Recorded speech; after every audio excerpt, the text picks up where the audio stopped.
जय हिंद दोस्तों, स्वागत है आप सभी का अपने YouTube channel steno with Wasim में। दोस्तों, आप सभी मेरे Telegram group steno with Wasim से भी जुड़ सकते हैं। वहां पर महत्वपूर्ण शब्दों की आउटलाइन आपको दी जाती है। चलिए दोस्तों, एक स्टार्ट करते हैं 5 सेकंड बाद।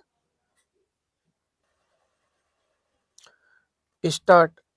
सभापति महोदय, अगर हम देखें कि लोग आदिवासियों या हरिजनों के प्रति ठीक से व्यवहार नहीं कर रहे हैं, तो यह देखना हमारा कर्तव्य है कि उस परिस्थिति में सुधार हो।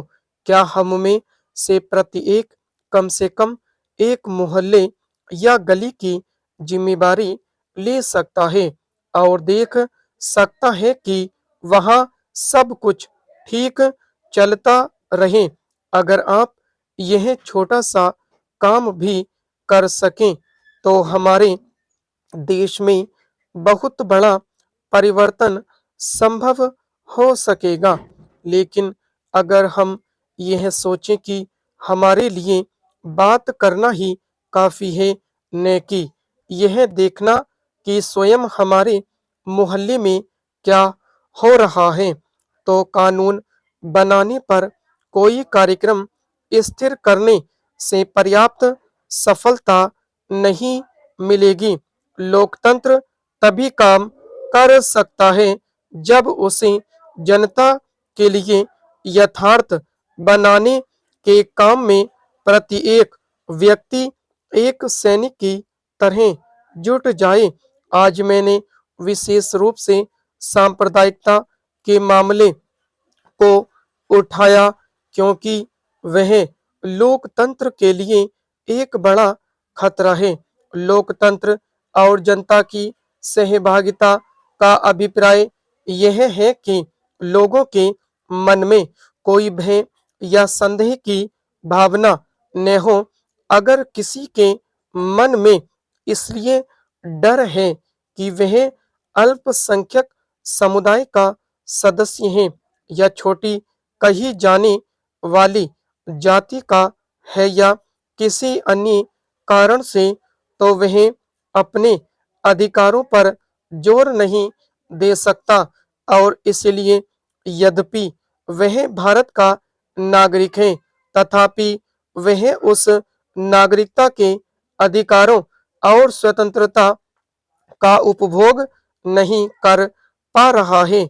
इसलिए उस अर्थ में देश में वास्तविकता लोकतंत्र नहीं है। इस तरह ये हैं तरीके जो मामूली से लग सकते हैं, लेकिन मेरी समझ से वे बुनियादी महत्व के हैं जो हमारे लोकतंत्र को मजबूत कर सकते हैं और हमें उन तत्वों का सामना करने की शक्ति दे सकते हैं जो आज लोकतंत्र का नाम लेकर उसे कई तरह से छिन्न भिन्न कर रहे हैं। आज चूंकि लोकतंत्र का विचार हमारे देश में जड़ें जमा चुका है, इसलिए कोई भी पार्टी या व्यक्ति स्पष्ट रूप में यह नहीं कह सकता कि वह लोकतंत्र में विश्वास नहीं करता। बहुत कम ऐसे लोग हैं जो खुलकर कहें कि उन्हें समाजवाद में विश्वास नहीं है, लेकिन उनकी कारगुजारियां ऐसी हैं जो लोकतंत्र, समाजवाद, धर्मनिरपेक्षता, इन सब को नकारती हैं। कुछ लोग यह आरोप लगाते हैं कि मैं चूंकि अल्पसंख्यकों का पक्ष लेती हूँ, इसलिए मैं सांप्रदायिकता विद्वेष भड़काने की कोशिश कर रही हूँ। लेकिन यह एक विचित्र तर्क है। जो भी व्यक्ति सांप्रदायिक विद्वेष भड़काता है उसे सजा मिलनी चाहिए, वह चाहे जिस किसी धर्म या समूह का सदस्य क्यों न हो, चाहे वह एक सेना या एक ग्रुप का हो। स्टॉप।